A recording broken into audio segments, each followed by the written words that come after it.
Bueno, pues mira, no lo quieres volver a nombrar, pero yo lo voy a nombrar. Lo voy a nombrar. Lo voy a nombrar porque solamente con nombrarlo, digamos que de alguna forma se aprecia un poco el sinsentido de esta historia y la dimensión del problema en el que ahora mismo vivimos, ¿no? Vivimos en este país, ¿no? El grupo se llama Hermandad de Caballeros Voluntarios de la Cruz, así tal y como suena, y bueno, pues efectivamente es una hermandad de excombatientes requetés que se funda en el año 1939, en Pamplona. Se funda, bueno, pues como una organización de ayuda mutua de quienes dieron un golpe de Estado el 19 de julio en Navarra del 36, y produjeron solo en Navarra, por poner un ejemplo, ¿no?, que nunca fue frente de guerra, asesinaron a más de 3.500 personas. Esta es la gente que nos ha puesto la denuncia, y si nos ha puesto la denuncia quiere decir que siguen activos. Esto ya, de alguna forma, habla mucho de en qué punto estamos, ¿no? Esto viene todo a propósito de la realización de un documental sobre el monumento a los caídos en Iruña. Es el segundo monumento de apología al fascismo más grande del Estado español después del Valle de los Caídos, pero es el único que está en un entorno urbano. Está exactamente a 1 kilómetro de la Plaza del Castillo, que es el centro de Iruña, ¿no? Este monumento, se construyó en los años 40, contenía hasta el año 2016 los restos de los generales Sanjurjo y Mola y de otros cuantos voluntarios, fundamentalmente requetés. Lo inauguró Franco, lo visitó Franco en el año 52, y desde entonces, digamos que ha sido un elemento que desde el centro de la ciudad, pues ha recordado a todos los derrotados y a toda la sociedad navarra, ha recordado quién mandó, cuánto se asesinó, y de alguna forma, pues aquí estamos permanentemente para que lo recordéis, ¿no? En el año 1998 el arzobispado, porque era propiedad del arzobispado, lo donó al Ayuntamiento de Pamplona con una serie de condiciones. Se convirtió en una especie de pseudo sala de exposiciones de arte, pero había unas condiciones como no tocar las placas donde estaban los nombres de los combatientes navarros muertos en la guerra civil, no tocar unas pinturas que hay en la cúpula que son apología del golpismo evidente. Y en la cripta de este monumento, aun siendo sala de exposiciones, todos los días 19 de cada mes se celebraba y se sigue celebrando una misa en honor, como digo, de los enterrados allí, entre los cuales estaban Mola y Sanjurjo. La misa la hacen los días 19 de cada mes porque en Navarra el golpe de Estado fue el día 19 de julio.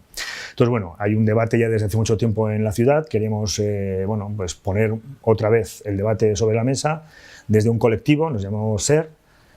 Quisimos hacer unas jornadas, finalmente se celebraron en el año 2017 y, Carolina y yo, mi pareja y yo, quisimos hacer un documental, pues para ver a través de una serie de preguntas en el entorno del monumento cómo este monumento trabaja, digamos, en el entorno urbano de la ciudad, pues hablando del pasado, del presente, qué grado de conocimiento tiene la ciudadanía del monumento, que en el documental se ve que es absolutamente mínima, pues desde quien dice que es una catedral, un instituto, están enterrados los reyes católicos, en fin, hay un desconocimiento absoluto del asunto, y era un poco para poner el debate sobre la mesa. Como estas misas se celebran todos los meses en el monumento, decidimos grabar una de las misas, y ahí es cuando esta hermandad de Caballeros Voluntarios de la Cruz pone la demanda, y inopinadamente esa demanda, y sorprendentemente, ha tenido un recorrido policial y judicial hasta el punto de que el día 12 de diciembre del año pasado, de 2018, terminó la vista oral con una petición por parte de Fiscalía de 2 años de cárcel para cada uno de nosotros,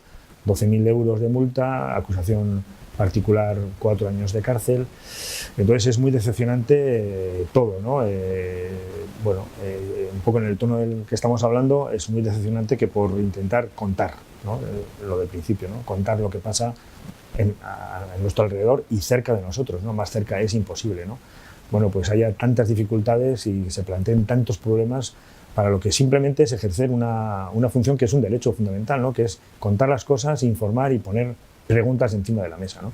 Entonces, claro, lo lamentable es que, que haya pasado esto y que hayan sido precisamente los poderes del Estado, ¿no?, como la Fiscalía, la que en lugar de defender el ejercicio de un derecho fundamental a unos informadores, a unos documentalistas, ampare de alguna forma al golpismo, por decirlo de alguna manera, ampare a los asesinos del 36 y nos encontremos en esta situación.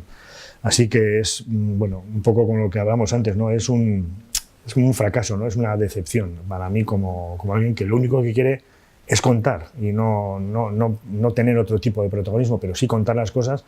Lo que pasa es que, claro, esto, pues, si quieres, para terminar, es una reflexión interesante, ¿no? Cuando cuentas las cosas en tu entorno más cercano, creo que siempre hay muchísimos más problemas que cuando las cuentas lejos, ¿no? Son enormes, muchísimos los casos de fotoperiodistas y documentalistas que han trabajado, yo también lo he hecho, ¿no?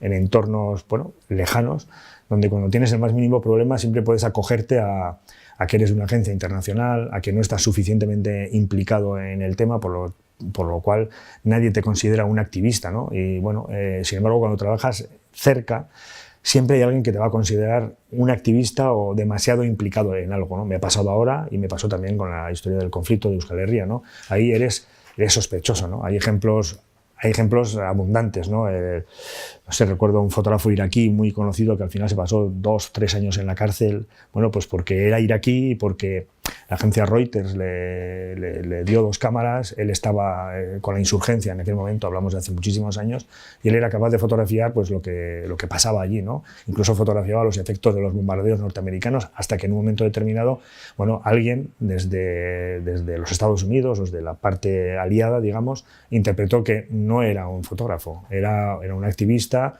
era un insurgente, era un terrorista, ¿no? Algo que no les pasó a ninguno de los fotógrafos internacionales de las grandes agencias, pues que estaban empotrados en los diversos ejércitos o que intentaban buscarse la vida por allí.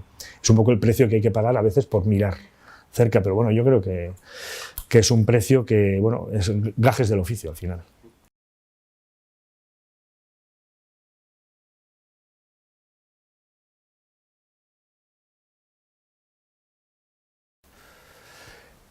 Aquí soy un poco crítico, ¿eh?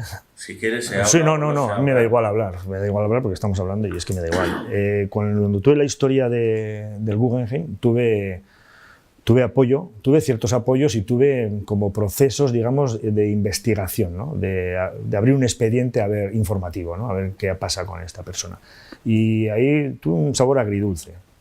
Hubo un manifiesto firmado por más de 400 compañeros y compañeras, ¿no? Profesionales de medios que, bueno, pues que me dieron su apoyo, organizaciones periodísticas también, y hubo otras que no me lo dieron, ¿no? Por ejemplo, recuerdo, no lo suelo decir, pero lo voy a decir, recuerdo en aquel momento que Reporteros Sin Fronteras analizó el caso, tuvieron alguna reunión interna, alguna asamblea, finalmente decidieron no darme su apoyo, ¿no? Y yo lo relaciono por lo que estamos hablando, ¿no? Al fin y al cabo estamos hablando del conflicto político de Euskal Herria. Entonces, bueno, pues todo eso tiene sus ramificaciones, la gente tiene sus lastres, sus deudas, en fin, sus relaciones políticas, gente a la que se deben, bueno, pues no sé, favores, cierto tipo de cosas, y en ese, bueno, me quedó esa espinita, ¿no? En este caso concreto, bueno, pues ha habido mucho apoyo, realmente ha habido mucho apoyo de muchas entidades sociales, culturales, políticas también, asociaciones de profesionales también, ¿no? De las que yo mismo soy miembro, ¿no? Una asociación de Euskal Herria, de Navarra, de la UPIF de Cataluña, de la que también soy miembro, ha dado su apoyo. Pero sin embargo también detecto algo, ¿no? Algún miedo. Yo creo que cuando hay problemas de estos siempre hay miedos y siempre, bueno, se detecta gente que de alguna forma no se quiere significar. Entonces, cuando el documentalismo se ocupa de cuestiones demasiado dolorosas o que tienen una implicación determinada en ciertos problemas, bueno, muy candentes, ¿no? Yo creo que ahí, como se suele decir, bueno, pues saltan las alarmas y hay quien prefiere quedarse un poco en la retaguardia. Entonces, bueno, pues tampoco pasa nada, es algo que con lo que se puede vivir, ¿no?